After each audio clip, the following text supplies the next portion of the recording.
Hi friends, welcome to my channel.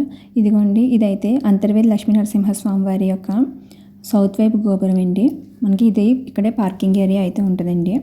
మనం కార్లు కానీ బండ్లు కానీ ఏమైనా ఇక్కడే పార్కింగ్ చేసుకోవాలండి. ఇది కూడా ఇలా గోడల మీద స్వామివారి నామాలు అయితే ఉన్నాయండి, విష్ణు నామాలు అయితేనే. ఇలా పచ్చని మొక్కల మధ్య స్వామివారి టెంపుల్ అయితే చాలా చూడడానికి వ్యూ చాలా బాగుంటుందండి. ఇదిగోండి, మనకైతే ఇలా బోర్డు అయితే కనిపించిందండి, స్వాగతం సుస్వాగతం అని. ఇక్కడ దేవస్థానం వారి రూమ్లు కూడా అవైలబుల్గా ఉంటాయంటండి. అలాగే మనం కొంచెం ముందరికి వస్తే మనం పార్కింగ్ చేసి ఇలా స్థల పురాణం అయితే మనకి బోర్డ్స్ అయితే కనిపిస్తుందండి. ఇక్కడ మనం స్థల పురాణం గురించి తెలుసుకోవచ్చండి. నెక్స్ట్ మనకి ఇలా ఫ్రంట్ అంతా కూడా చాలా ఏరియా ఉందండి ఖాళీగా. ఇదంతా పార్కింగ్ ఏరియా అనమాట. నెక్స్ట్ ఇలా కొంచెం ముందుకు వెళ్ళగానే వేప చెట్టు అయితే ఉందండి. అక్కడ ఒక శ్లోకం కూడా ఉంది.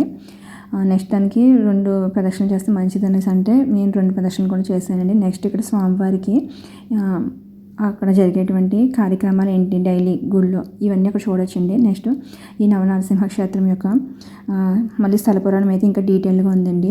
ఈ నవనరసింహ క్షేత్రంలో ఒకటైనటువంటి ఈ అంతర్వేది క్షేత్రం కృతయుగం, త్రేతాయుగం, ద్వాపరయుగం, కలియుగం ఈ 4 యుగాలతో కూడా చాలా ప్రత్యేకమైన సంబంధం కలిగినటువంటి మొత్తం ఇన్ఫర్మేషన్ మాకు అక్కడ ఇచ్చారండి.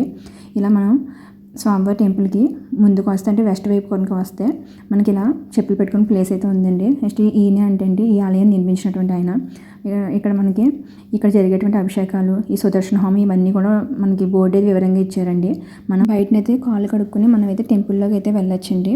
ఇదిగోండి, ఫ్రంట్ ఇలా మనకు షాప్ అదే ఉన్నాయి. చెప్పులు పెట్టుకునే ప్లేస్ పక్కన మనకు కొబ్బరికాయలు అవి కూడా అవైలబుల్గా ఉన్నాయండి.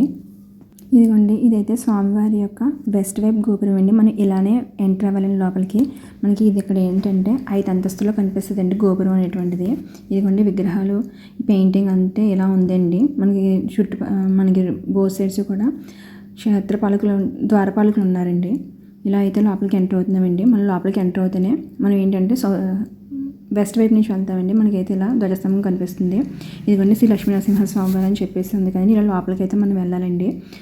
మనకి స్వామివారి అయితే ఇక్కడ స్పెషలైజేషన్ ఏంటంటే అండి, స్వామివారి వెస్ట్ ఫేసింగ్లో మనకి ఉంటారండి. మిగిలిన టెంపుల్ ఈస్ట్ ఫేసింగ్లో ఉంటారు. ఇదిగోండి, ఇలా అయితే మనకి ఉమ్మడి ఆంధ్రప్రదేశ్లో మనకి 9 నరసింహ క్షేత్రాలు ఉన్నాయంటండి. అందులో వన్ ఆఫ్ ది ఏంటంటే కోనసీమ జిల్లా అంతర్వేది అండి. మనకి అక్కడైతే మనకి మిగిలిన నారాయణ క్షేత్రాలు ఏంటో మనకు కనిపిస్తాయండి. అలాగే టెంపుల్కి లోపలికి వెళ్ళేటప్పుడు బోత్ సైడ్స్ కూడా మనం కొబ్బరికాయలు కొట్టే ప్లేస్ ఉంటుందండి. మనం అక్కడే కొబ్బరికాయలు కొట్టాలండి. ఇదిగోండి, ఇదైతే ధ్వజస్తంభం అండి. ఇక్కడ వేదాశీర్వాదం అయితే 516 రూపాయలు అంటండి. ఇలా అయితే ఉందండి మనకి ఇలాగా టెంపుల్ అయితేనే. ఇదిగోండి, ఇలా లోపలికి స్ట్రైట్గా ఉంటారండి స్వామివారి అయితే. ఇదిగోండి, ఇలా అయితే మనం లోపలికి అయితే వెళ్తున్నామండి. ఆ లోపల గోల్డ్ కలర్లో మనకి లైట్ కనిపిస్తుంది చూసారా, అదేనండి స్వామివారి మూర్తి. అయితే అక్కడికి ఫోన్స్ అయితే అలౌ చేయరంటండి. మనకు దర్శనం వచ్చి 100 రూపాయలు దర్శనం తీసుకోవచ్చు అండి, ఉచిత దర్శనం తీసుకోవచ్చు. ఇలా చాలా స్తంభాలు ఉంటాయండి అంతర్వేది టెంపుల్లోని. అన్నిటికీ కూడా ఈ యొక్క విష్ణునామాలు అయితే ఉన్నాయి చూసారండి. ప్రతి స్తంభానికి కూడా ఉందండి. ఒక్కొక్క స్తంభానికి కూడా అలాగే ఉందండి. చాలా అద్భుతంగా ఉందండి పెయింటింగ్ ఇదంతా కూడా. ఆ యొక్క స్తంభం యొక్క ఆకృతి కూడా చాలా అందంగా ఆకర్షణీయంగా ఉందండి. అదిగోండి, స్వామివారి మూర్తి అయితే అక్కడే ఉన్నారు. లోపలికి అయితే ఫోన్స్ అయితే అలౌ లేదండి.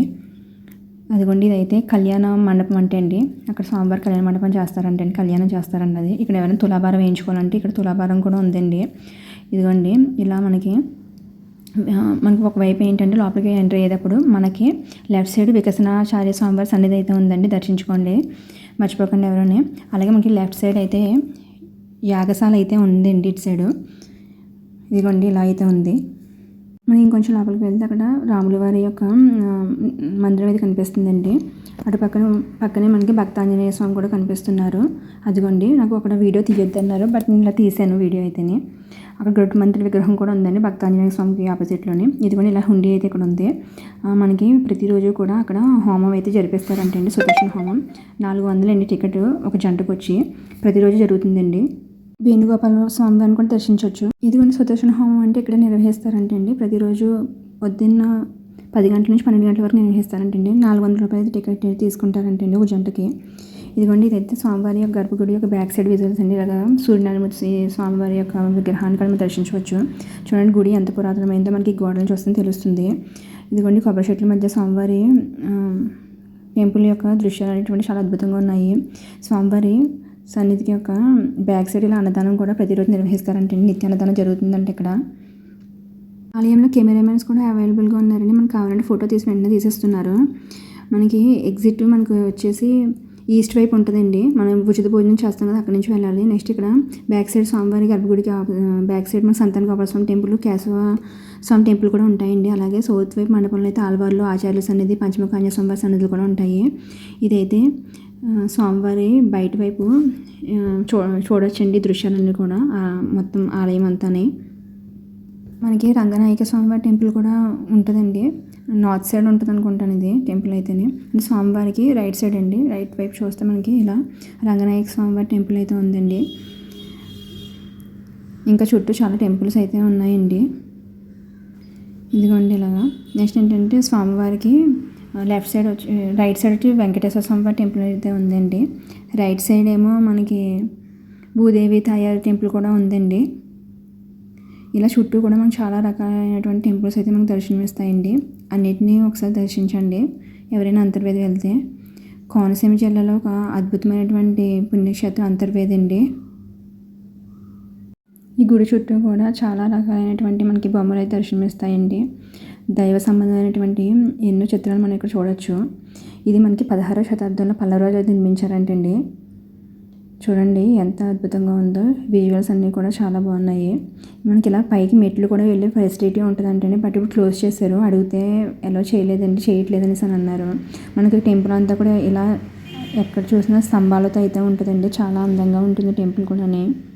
ఇదిగోండి ఇదైతే స్వామివారి పల్లకి అంటండి. స్వామివారిని ఈ పల్లకిలోనే ఊరేగిస్తారంటండి. ఇక్కడైతే మనం లోపలికి వెళ్ళేటప్పుడు స్వామివారి మనకైతే లెఫ్ట్ సైడ్ ఇలా శిలాశాసనం అయితే కనిపిస్తుందండి. గర్భగుడిలోకి వెళ్ళక ముందరనే ఇలా అయితే మనం చూడొచ్చండి శిలాశాసనం గురించి. నెక్స్ట్ స్వామివారి లెఫ్ట్ సైడ్ రాజలక్ష్మి తాయారు వారి సన్నిధి ఉందండి. దర్శించిన తర్వాత ఇదిగోండి ఇప్పుడైతే స్వామివారికి ఇక్కడ కళ్యాణ మండపం అయితే ఉందండి. అక్కడైతే కళ్యాణం చేస్తారంటండి. ఇలా అయితే అలంకరిస్తున్నారండి. బంతిపూలతో ఇలా అలంకరిస్తున్నారండి. దండలు కడుతున్నారు. అయితే లోపల వీడియో తీసుకోవడానికి లేదు కానీ స్వామివారిని ఇదైతే వీడియో తీసుకోమన్నారు అక్కడ అడిగితే నేను, అందుకని చెప్పి ఇలా తీసానండి. ఇలా అయితే ఈ కళ్యాణ మండపాన్ని ఇలా అలంకరిస్తున్నారండి. కొద్దిసేపట్లో ఇక్కడైతే స్వామివారి కళ్యాణం అయితే నిర్వహిస్తారంటండి. స్వామివారి కళ్యాణ ఉత్సవాలు ప్రతి సంవత్సరం కూడా ఫిబ్రవరిలో అయితే జరుగుతాయి అంటండి. అప్పుడు చాలా రద్దీగా ఉంటుందంటే టెంపుల్. మనకి రూమ్స్ కూడా అన్నీ అవైలబుల్గా ఉంటాయండి అప్పుడు. కానీ ప్రతి ఒక్కరూ దర్శించాల్సిన క్షేత్రం అండి ఇది.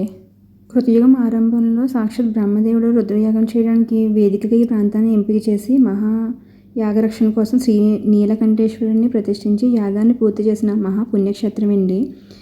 బ్రహ్మ యజ్ఞవేదిక అయినందున ఈ ప్రాంతం అంతర్వేదికగా ఏర్పడి కాలక్రమంలో అంతర్వేదిగా మారిందంటండి. ఇక్కడ క్షేత్రపాలకుడు శ్రీ పార్వతీ సమేత నీలకంఠేశ్వర స్వామివారు అంటండి. ఇక్కడ దాసాంజనేయ స్వామివారిని కూడా దర్శించవచ్చు. ఇదిగోండి ఇదైతే మనకి సౌత్ వైపు గోపురం లోపల వైపు అనమాట. అంటే పార్కింగ్ బ్యాక్ సైడ్ వచ్చింది కదండి, అంటే లోపల వైపు అనమాట అండి. ఇది ఇలా వచ్చింది. ఈ టెంపుల్ యొక్క చుట్టూ కూడా ఆధ్యాత్మికమైనటువంటి ఎన్నో బొమ్మలను మనం దర్శించవచ్చు. ఈ టెంపుల్ యొక్క దర్శన టైమింగ్స్ ఏంటంటే అండి, పొద్దున్న 6:30 నుంచి మధ్యాహ్నం 1 గంట వరకు ఉంటుంది. మళ్ళీ సాయంత్రం లేదా మధ్యాహ్నం 3 గంటల నుంచి నైట్ 7:30 వరకు ఉంటుందండి.